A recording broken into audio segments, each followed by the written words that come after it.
നമസ്കാരം, അമ്പിളി അനിൽകുമാറാണ്. ഇപ്പോൾ varicose vein ulcer ആയിട്ടുള്ള, അതായത് മുറിവായിട്ടുള്ള ഒരാൾ, എൻ്റെ ഇന്നലത്തെ ഒരു അനുഭവം പറയാം. നമ്മൾ വെരിക്കോസ് വെയിൻ്റെ ഓയിൽ ഉപയോഗിച്ചു. അവർക്ക് എന്തെന്നില്ലാത്ത ആശ്വാസമുണ്ട്, വേദനയ്ക്ക് ആശ്വാസമുണ്ട്, സുഖമായിട്ട് ഉറങ്ങാൻ സാധിക്കുന്നുണ്ട്. പക്ഷേ മുറിവുകൾ ഉണങ്ങാൻ, അതായത് 15 വർഷത്തോളം പഴക്കമുള്ള മുറിവാണ് അദ്ദേഹം നേരിട്ട് വന്നിട്ടുണ്ടായിരുന്നു. അപ്പം ഞാൻ മനസ്സിലാക്കിയിടത്തോളം അവർക്ക് നല്ല രീതിയിൽ റിലീഫ് വരുന്നുണ്ട്. പക്ഷേ ഒത്തിരി സംശയങ്ങളാണ്. ഈ മുറിവ് ഉണങ്ങാൻ തുടങ്ങുമ്പം വല്ലാത്തൊരു അസ്വസ്ഥയും ചൊറിച്ചിലും ഉണ്ടാവും.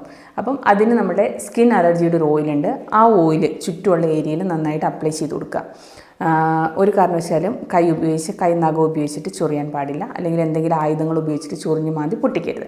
പിന്നെ മുറിവ് എല്ലാ ദിവസവും വൃത്തിയായിട്ട് കഴുകി സൂക്ഷിക്കുക. അപ്പം ചെറിയൊരു വേദന കൂടിയാൽ പോലും നിങ്ങൾക്ക് ടെൻഷൻ ആവേണ്ട ആവശ്യമില്ല.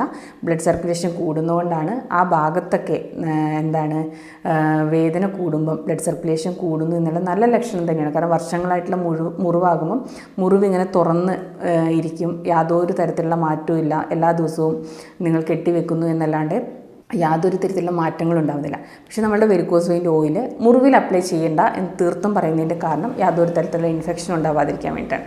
അപ്പം ഓയിൽ വൃത്തിയായിട്ട് മുറിവ് ഒഴിവാക്കി ബാക്കിയുള്ള ഭാഗങ്ങളിൽ നല്ല രീതിയിൽ ഓയിൽ അപ്ലൈ ചെയ്യുക, മസാജ് ചെയ്യുക. ഒരു അരമണിക്കൂറിന് ശേഷം ചൂടുവെള്ളത്തിൽ പതിയെ ചൂട് പിടിച്ചു കൊടുക്കുക.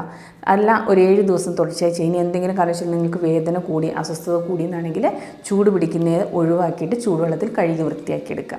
മുറിവ് കൃത്യമായിട്ട് വൃത്തിയായി തന്നെ സൂക്ഷിക്കുക. ഇത്രയും ശ്രദ്ധിച്ചാൽ മതി. നല്ല രീതിയിൽ കഴിയുന്നതും റെസ്റ്റ് എടുക്കുക. അപ്പോൾ വെരിക്കോസ് വെയിൻ അൾസർ ആയവർക്ക് മാത്രമേ ഞാൻ റെസ്റ്റ് പറയുന്നുള്ളൂ. ബാക്കി ആരും തന്നെ പരമാവധി നടന്നോളൂ, നിങ്ങൾ ചെയ്യുന്ന ജോലികളൊക്കെ ചെയ്തോളൂ, യാതൊരു പ്രശ്നവുമില്ല. ഇത്തരത്തിലുള്ള വലുപ്പത്തിലുള്ള മുറിവുകൾ, ആഴത്തിലുള്ള മുറിവുകളൊക്കെ ഉള്ള ആളുകൾ കുറച്ചൊന്ന് റെസ്റ്റ് എടുത്തു കഴിഞ്ഞാൽ നന്നായിരിക്കും.